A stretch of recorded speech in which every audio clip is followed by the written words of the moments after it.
We're going to start today's show off with a question for you, Eric Long. Yes! The question for you is as follows. When you think of the tools in a wildlife manager's toolbox, the projects that they can complete on a piece of property, what are the first ones that come to mind? Oh, the tools in the management toolbox. One of the most popular ones, obviously, behind us is a food plot. Everybody loves food plots, you know? Everyone likes playing farmer. But then you have, timber stand improvement. You have old field type management. You have warm season grasses / pollinators, and then water holes, and pine plantings, soft hard mass plantings. So that's basically what's in your management toolbox. But to me, the missing component is what might be, and it is in my opinion, the most important thing a landowner can do on their property when managing for wildlife, and that is controlling non-native invasive species. Absolutely, hands down. Why? I'm guilty of it, to leave that tool at home. I don't know what it is about it that it's a lot of work, Cody. It is a lot of work. It's a lot of work and dedication. You got to have the desire to do it. It's not for the faint of heart, but I think it's, when we're talking long term, which that's what wildlife management is about. You've said it, we all say it. Never about the now, always about the future. Absolutely. So that's what we're going to talk about today, managing non-native invasive species on your property and why it should be at the top of your to-do list. One thing, when you tackle any type of management technique, that's going to cause a disturbance, whether it's cutting or creating an old field environment, you have to be honest with yourself. It's like, I want to do a 2-acre opening, create an old field environment inside of a woods. Let's just pick that for example. It's not a money issue, it's a time issue. Do I have time to do the prep before and or after? Because if you don't, either scale it down or try to come up with another thing, because when you do a cut, and if you don't go in there and you have all this like tree of heaven, this Ailanthus, for example, picking one invasive that we have a problem with throughout the country, at least in the east, it outcompetes other species that you're trying to promote. So if you don't have a really good game plan, and it goes back to time. Sometimes either scale it down smaller where you can control it, and or just really, I'll be honest with you, I'd rather you not do it, so that way you're not fighting invasives in the future. Before you get out in the field and actually start doing work managing non-native invasive species, consult with a professional. Have a certified forester come out to your property, a private lands biologist, somebody who can first and foremost really help you identify the problematic non-native invasives on your property, because it's actually pretty interesting. They vary from property to property. You could be on a certain piece of property and it's chock full of autumn olive. You go a mile down the road and there's no autumn olive, but it's all Japanese stiltgrass and Ailanthus. And more than anything, identifying the correct species and knowing how to treat them before you even get started is step number one, because Ailanthus trees are tree of heaven. If you don't know any better, they're very much a look-alike to poplar trees, especially when they're younger. The bark, texture, color, everything is very, very similar. Japanese barberry and multifloral rose looks extremely similar to blackberry. We want a lot of blackberry. It's very beneficial to all wildlife and humans who like to eat blackberries, myself included. We don't want Japanese barberry, we don't want multifloral rose. So knowing the difference between those species, having somebody out, certified forester, somebody who knows what they're doing, a professional in this line of work who can help you identify what we want, beneficial species, what we want to encourage, and what we want to get rid of, and to identify the differences between each should be step number one before you fire up the sprayer or get to work, because if you're not careful, you can do more harm than good. There are actually several different techniques that you can use to control the non-native invasives on your property, and a lot of it depends on the species, the size of the plant, time of year, and when and how you can go about employing each technique. And on this Ailanthus tree, this is actually a pretty decent sized one. You can see we double girdled it, just took the chainsaw. You're only cutting an inch into the cambium. Doesn't take much.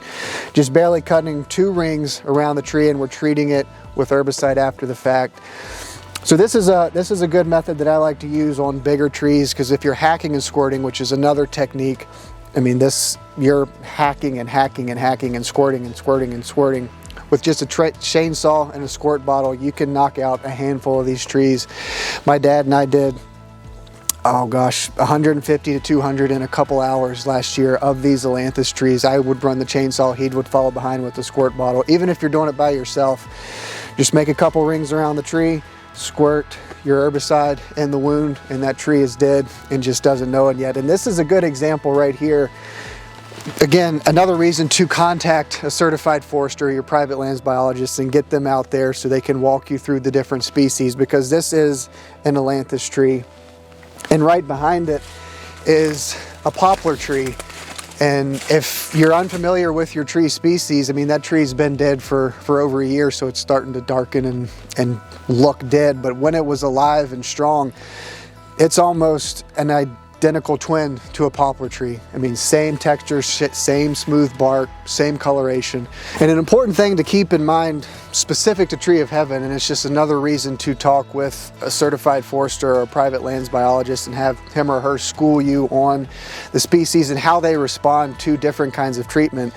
Like this Tree of Heaven, if I were just to come in here and just cut it clean off and think that that killed it, I did nothing but to upset it and piss it off and make it angry. If I were to just cut this tree clean off and just leave it there, it would stump sprout very angrily. There would be literally probably 100 little saplings, little shoots coming off the root system. Ailanthus, to give them some credit, they are very aggressive and they don't like being messed with. That's why they can take over a stand so quickly.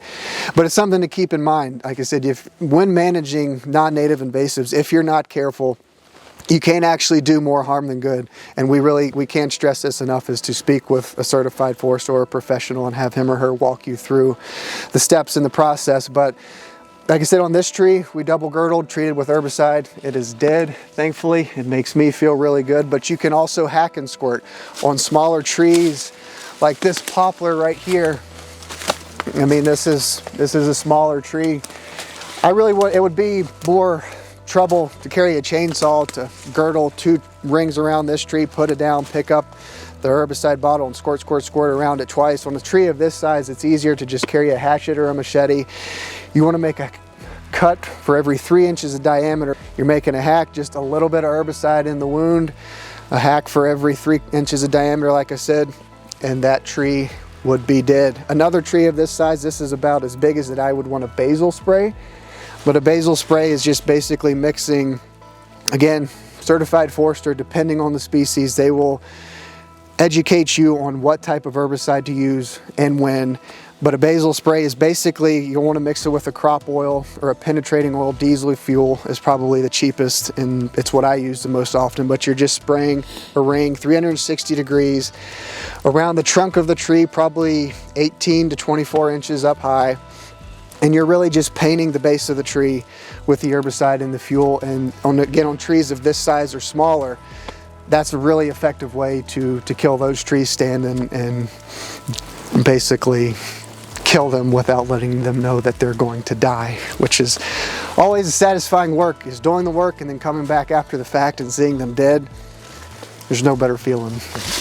So after you did all that hard work, you put all the time and effort into doing your homework, knowing what herbicide to use, the timing of when you should do this and when you should not do it. What do you gain from all this?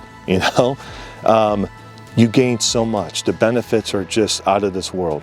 And just like this site right here, there was a lot of Tree of Heaven, there was barberry, there was other invasives, and there's still plenty of work to do to keep the management of the invasives out of this site.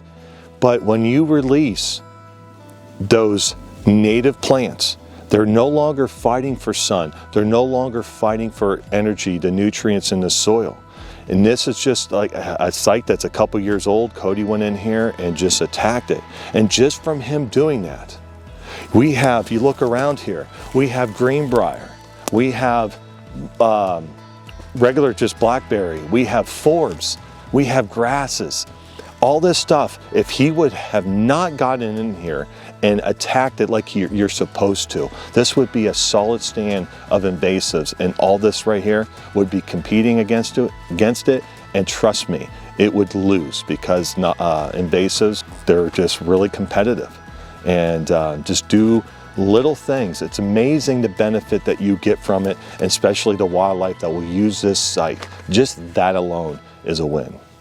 So we started this episode off with a question, and it was kind of to get you to stop and think, and we kind of arrived at a different answer that the question was intended to accomplish, and that is that managing non-native invasive species on your property is arguably the most important thing you can do for the habitat and the wildlife that call it home. And we kind of walked you through the process in general of what managing non-native invasives looks like, from the very beginning, bringing out a forester or a certified forester or a professional to walk you through the process of identifying what species are problematic and how to treat those species.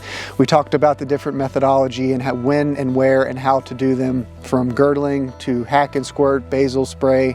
And of course we talked about the tangible physical benefits that you can see and observe in releasing natives, and how wildlife respond to native plant species, which is the ultimate end goal and the name of the game, really. But more than anything else, removing non-native invasive species off of your property, it starts with a decision, and that decision is to take what you have and leave it better than you found it, which is the essence of wildlife management, of conservation, of land stewardship.